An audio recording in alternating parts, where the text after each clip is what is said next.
എല്ലാവർക്കും നമ്മുടെ പുതിയ വീഡിയോയിലേക്ക് സ്വാഗതം. ഇന്നത്തെ നമ്മുടെ റെസിപ്പി ഒരു കേക്കാണ്. ബേക്കറികളിൽ നിന്നൊക്കെ കിട്ടുന്ന ഹണി കേക്ക് ഓവനോ ബീറ്ററോ ഒന്നും തന്നെ ഇല്ലാതെ വളരെ എളുപ്പത്തിൽ നമുക്ക് വീട്ടിൽ തന്നെ ഉണ്ടാക്കിയിട്ട് എടുക്കാൻ പറ്റും. കുട്ടികൾക്കൊക്കെ ഇത് ഉണ്ടാക്കി കൊടുത്താൽ അവർക്ക് ഒരുപാട് ഇഷ്ടപ്പെടുന്ന ഒരു കേക്കിന്റെ റെസിപ്പിയാണ് കേട്ടോ. വളരെ സിമ്പിളായിട്ട് ആർക്കും ചെയ്തിട്ടെടുക്കാൻ പറ്റുന്ന ഒരു കേക്കാണ്. അപ്പോൾ നമുക്കത് എങ്ങനെയാണ് തയ്യാറാക്കുന്നതെന്നൊന്ന് നോക്കാം.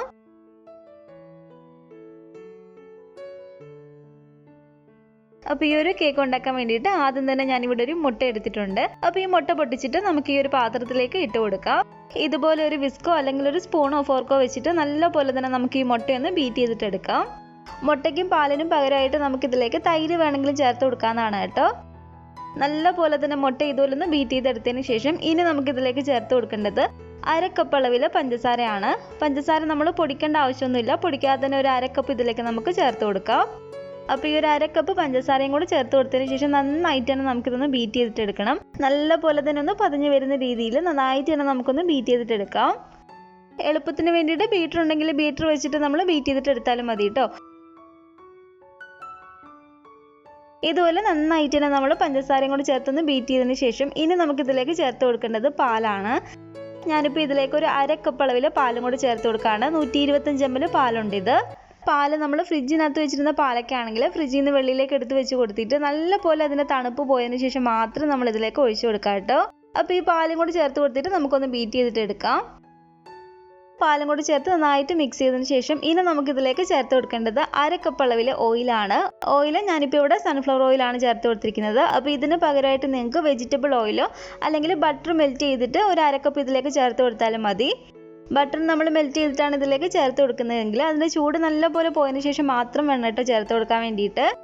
ഓയിലും കൂടി ചേർത്ത് കൊടുത്തതിന് ശേഷം നല്ലപോലെ തന്നെ നമുക്കിതൊന്ന് മിക്സ് ചെയ്ത് കൊടുക്കാം. ഇനി ഇതിലേക്ക് നമുക്ക് ഒരു മുട്ടയുടെ ഒന്നും ഒരു സ്മെല്ല് ഉണ്ടാകാതിരിക്കാൻ വേണ്ടിയിട്ട് ഒരു 1/2 ടേബിൾ സ്പൂൺ അളവിൽ വാനില എസൻസും കൂടി ചേർത്ത് കൊടുക്കുകയാണ്. വാനില എസൻസും കൂടി ചേർത്ത് കൊടുത്തിട്ട് നന്നായിട്ട് തന്നെ ഒന്ന് മിക്സ് ചെയ്തിട്ട് എടുക്കുക. ഇനി നമുക്കിതിലേക്ക് വേണ്ടത് 1/2 കപ്പ് അളവിൽ മൈദാമാവാണ്. ഈ ഒരു കപ്പ് മുഴുവനും പിന്നെ ഈ ഒരു കപ്പിൽ തന്നെ ഒരു 1/2 കപ്പും കൂടെ ഞാൻ ചേർത്ത് കൊടുക്കുന്നുണ്ട്. അപ്പോൾ ഒരു അരിപ്പ എടുത്തിട്ട് 1/2 കപ്പ് അളവിൽ മൈദാമാവ് നമുക്കിതിലേക്ക് ഇട്ട് കൊടുക്കാം.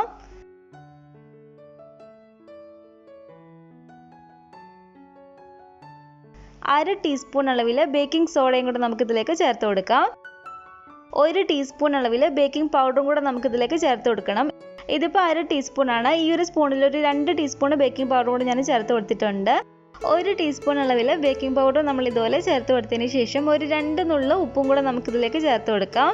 ഇനി ഈ പൊടികളെല്ലാം കൂടെ നല്ലപോലെ തന്നെ അരിച്ചിട്ട് നമുക്കിതിലേക്ക് ചേർത്ത് കൊടുക്കാം.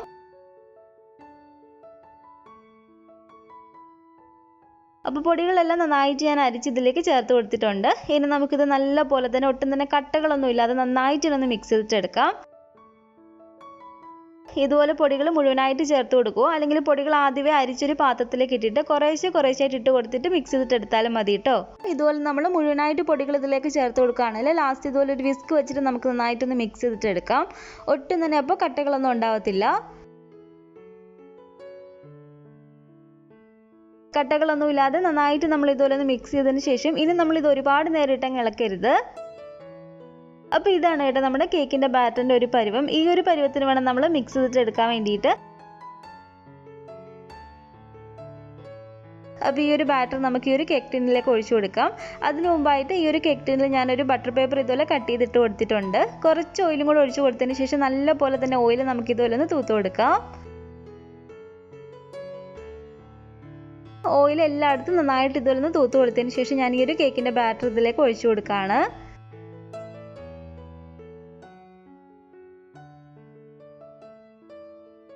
ചെറിയതായിട്ടൊന്ന് കൊട്ടിക്കൊടുക്കുക, എയർ ബബിൾസ് എന്തെങ്കിലും ഉണ്ടെങ്കിൽ പോകാൻ വേണ്ടിയിട്ട്. അപ്പോൾ ഈ ഒരു കേക്ക് ഞാൻ ബേക്ക് ചെയ്തിട്ട് എടുക്കുന്നത് ഇതുപോലത്തെ ഒരു നോൺ സ്റ്റിക്കിൻ്റെ പാത്രത്തിൽ വെച്ച് കൊടുത്തിട്ടാണ് കേട്ടോ. ഈ ഒരു പാത്രത്തിൽ ഞാൻ ഇതുപോലൊരു സ്റ്റാൻഡ് ഇറക്കി വെച്ച് കൊടുത്തിട്ടുണ്ട്. ഇനി മൂടി വെച്ച് അടച്ചു കൊടുത്തിട്ട് ലോ ഫ്ലെയിമിൽ ഇട്ട് കൊടുത്തിട്ട് ഒരു 8-9 മിനിറ്റ് നമുക്ക് ഈ ഒരു പാത്രം ഒന്ന് പ്രീഹീറ്റ് ചെയ്തിട്ട് എടുക്കണം. ഇതുപോലെ നോൺ സ്റ്റിക്കിൻ്റെ പാത്രമാണ് നമ്മൾ എടുക്കുന്നതെങ്കിൽ ഈ ഒരു മൂടിയിലുള്ളൊരു ഹോള് നമ്മൾ എന്തെങ്കിലും വെച്ചൊന്ന് അടച്ചു വെച്ച് കൊടുക്കണം. ആവി ഒട്ടും തന്നെ വെളിയിലേക്ക് പോകാതിരിക്കാൻ വേണ്ടിയിട്ടാണ് കേട്ടോ. അപ്പോൾ ഒരു 8-9 മിനിറ്റോളം പ്രീഹീറ്റ് ചെയ്തതിന് ശേഷം നമുക്ക് ഈ ഒരു കേക്ക് ടീൻ ഇതിലേക്ക് ഇറക്കി വെച്ച് കൊടുക്കാം. ഇനി മൂടി വെച്ച് അടച്ചു കൊടുത്തിട്ട് നമുക്ക് ഈ കേക്ക് നന്നായിട്ട് ബേക്ക് ചെയ്തിട്ട് എടുക്കണം. ലോ ഫ്ലെയിമിൽ ഇട്ട് കൊടുത്തിട്ട് വേണം നമ്മൾ കേക്ക് ബേക്ക് ചെയ്യാൻ വേണ്ടിയിട്ട് കേട്ടോ. അതുപോലെ തന്നെ കേക്ക് ബേക്കായി വരുന്ന ഒരു സമയം എന്ന് പറയുന്നത് നമ്മൾ എടുക്കുന്ന ഒരു പാത്രത്തിൻ്റെയും കൂടെ അനുസരിച്ചാണ്. അപ്പോൾ ഒരു 45-50 മിനിറ്റ് ഒക്കെ ആകുമ്പോഴത്തേക്കും നമ്മളൊന്ന് തുറന്ന് നോക്കുക. എന്നിട്ട് ഒരു സ്റ്റിക്ക് വെച്ചിട്ടൊന്ന് കുത്തി നോക്കുമ്പോഴത്തേക്കും അതിൻ്റെ ഉൾവശം നല്ല പോലെ തന്നെ വെന്തിട്ടുണ്ടെങ്കിൽ നമുക്ക് ഫ്ലെയിം അങ്ങ് ഓഫ് ചെയ്ത് കൊടുക്കാവുന്നതാണ്. ഇതുപോലെ നമ്മളൊരു സ്റ്റിക്ക് വെച്ച് കുത്തി നോക്കുമ്പോഴത്തേക്കും അതിൽ മാവ് ഒട്ടി പിടിക്കുന്നുണ്ടെങ്കിൽ കുറച്ച് സമയം കൂടെ നമ്മൾ വെച്ച് കൊടുക്കുക. എന്നിട്ട് നല്ല പോലെ തന്നെ ബേക്ക് ചെയ്തിട്ട് നമ്മളങ്ങ് എടുക്കുക. അപ്പോൾ ഈ ഒരു കേക്ക് ഇവിടെ നല്ല പോലെ തന്നെ ബേക്കായി കിട്ടിയിട്ടുണ്ട്. ഈ ഒരു പാത്രം ഞാൻ വെളിയിലേക്ക് അങ്ങ് എടുത്ത് വെച്ച് കൊടുക്കുകയാണ്. നല്ല പോലെ തന്നെ അതിന് ചൂട് പോയതിന് ശേഷം മാത്രം വേണം നമ്മൾ കേക്ക് ടിന്നിൽ നിന്ന് കേക്ക് വെളിയിലേക്ക് എടുക്കാൻ വേണ്ടിയിട്ട്. അതൊന്ന് പ്രത്യേകം ശ്രദ്ധിക്കണേ. അപ്പോൾ ഒരു കേക്കിൻ്റെ ചൂടാറുന്ന സമയം കൊണ്ട് നമുക്കിതിലേക്ക് ആവശ്യമായിട്ടുള്ള ഹണി സിറപ്പ് ഒന്ന് റെഡിയാക്കിയിട്ട് എടുക്കാം. അപ്പോൾ ഇതുപോലൊരു പാനിലേക്ക് ഞാനൊരു 2 ടേബിൾ സ്പൂൺ അളവിൽ തേൻ ഒഴിച്ചു കൊടുക്കുകയാണ്. ഇതിലേക്ക് നമുക്കൊരു 2 ടേബിൾ സ്പൂൺ അളവിൽ വെള്ളം കൂടെ ഒഴിച്ചു കൊടുക്കാം. നല്ല പോലെ തന്നെ ഇതുപോലെ ഒന്ന് ഇളക്കി കൊടുക്കുക. നല്ല പോലെ ഇതുപോലെ ഒന്ന് തിളച്ച് വരുമ്പോഴത്തേക്ക് നമുക്ക് ഫ്ലെയിം അങ്ങ് ഓഫ് ചെയ്ത് കൊടുക്കാവുന്നതാണ്. അപ്പോൾ ഇത് ഞാൻ വേറൊരു പാത്രത്തിലേക്ക് അങ്ങ് മാറ്റുകയാണ്. ഇനി നമുക്കിതിലേക്ക് വേണ്ടത് ഒരു 1/2 കപ്പ് അളവിൽ ജാമാണ്. ഞാനിപ്പോൾ ഇതിലേക്ക് മിക്സ്ഡ് ഫ്രൂട്ട് ജാമാണ് എടുത്തിരിക്കുന്നത്. സ്ട്രോബെറി ജാം വേണമെങ്കിലും എടുക്കാവുന്നതാണ് കേട്ടോ. ജാം ഇതിലേക്ക് ഒഴിച്ചു കൊടുത്തതിന് ശേഷം ഒരു 1/2 ടേബിൾ സ്പൂൺ അളവിൽ തേനും കൂടി ഇതിലേക്ക് ഒഴിച്ചു കൊടുത്തിട്ടുണ്ട്. ഒരു 1/2 ടേബിൾ സ്പൂൺ വെള്ളം കൂടി ഒഴിച്ചു കൊടുത്തതിന് ശേഷം നമുക്കിത് നല്ല പോലെ തന്നെ ഇളക്കി കൊടുക്കാം. ജാമിൻ്റെ ഒരു കട്ട പോലെയുള്ളത് മാറിയിട്ട് നന്നായിട്ട് നമുക്കൊന്ന് മെൽറ്റായി കിട്ടണം. അപ്പോൾ ഇതുപോലെ നന്നായിട്ട് തന്നെ നമുക്കൊന്ന് ഇളക്കി കൊടുക്കാം. അപ്പോൾ ഇതിവിടെ റെഡി ആയിട്ടുണ്ട് കേട്ടോ. ഇനി നമുക്ക് ഫ്ലെയിം അങ്ങ് ഓഫ് ചെയ്ത് കൊടുത്തേക്കാം. കേക്കിൻ്റെ ചൂടൊക്കെ പോയി നല്ല പോലെ തന്നെ ഒന്ന് തണുത്ത് വന്നതിന് ശേഷം ഈ ഒരു മുകൾ ഭാഗം ചെറിയതായിട്ട് ഞാൻ ഇതിലൊന്ന് കട്ട് ചെയ്തെടുത്തിട്ടുണ്ട്. ഇനി ഈ ഒരു കേക്കിലേക്ക് നമുക്ക് ഇതുപോലൊരു സ്റ്റിക്ക് വെച്ചിട്ട് ചെറിയതായിട്ടൊന്ന് കുത്തി കൊടുക്കാം. ആ ഒരു തേൻ്റെ ആ ഒരു സിറപ്പ് നന്നായിട്ട് ഉള്ളിലേക്ക് ഇറങ്ങാൻ വേണ്ടിയിട്ടാണ് കേട്ടോ നമ്മൾ ഇതുപോലെ ചെറിയ ചെറിയ ഹോൾസ് ഇട്ട് കൊടുക്കുന്നത്. ഇതുപോലെ ഹോൾസ് ഇട്ട് കൊടുത്തതിന് ശേഷം നമുക്ക് ഈ ഒരു ഹണി സിറപ്പ് ഇതുപോലെ ഒന്ന് സ്പ്രെഡ് ചെയ്ത് കൊടുക്കാം.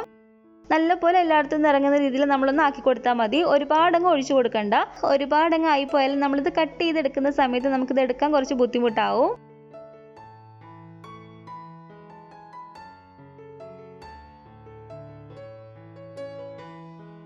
അപ്പോൾ ഇതുപോലെ ഹണി സിറപ്പ് നന്നായിട്ടൊന്ന് സ്പ്രെഡ് ചെയ്തതിന് ശേഷം ഇതിൻ്റെ മുകളിലേക്ക് ഇനി നമുക്ക് ജാമും കൂടെ നല്ല പോലെ തന്നെ ഒന്ന് തേച്ച് കൊടുക്കാം.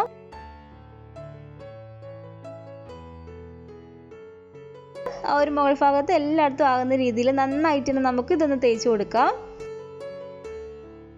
അപ്പോൾ ജാം ഇതുപോലെ നല്ല പോലെ തന്നെ ഞാനൊന്ന് ആക്കി കൊടുത്തിട്ടുണ്ട്.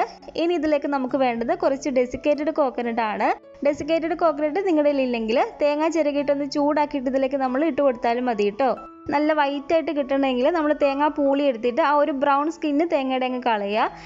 എന്നിട്ട് ഒരു മിക്സിയുടെ ജാറിലേക്ക് ഇട്ട് കൊടുത്തിട്ടൊന്ന് പൊടിച്ചിട്ട് നമ്മൾ ഒരു പാനിലിട്ടൊന്ന് ചൂടാക്കിയിട്ട് ഇതിലേക്ക് ഇട്ട് കൊടുത്താലും മതി കേട്ടോ. അപ്പോൾ ഈ ഒരു കേക്കിൻ്റെ മുകളിലേക്ക് ഞാൻ ഈ ഒരു ഡെസിക്കേറ്റഡ് കോക്കനട്ടും കൊണ്ടൊന്ന് വെതറി കൊടുക്കുകയാണ്.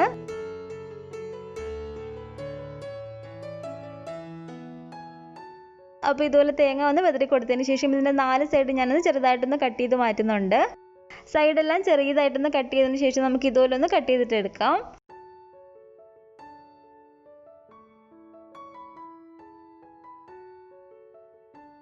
ഇതുപോലെ കട്ട് ചെയ്തതിന് ശേഷം ഇതിൻ്റെ സെൻറ്ററിൽ കൂടി ഒന്ന് കട്ട് ചെയ്തിട്ട് എടുക്കുകയാണ്.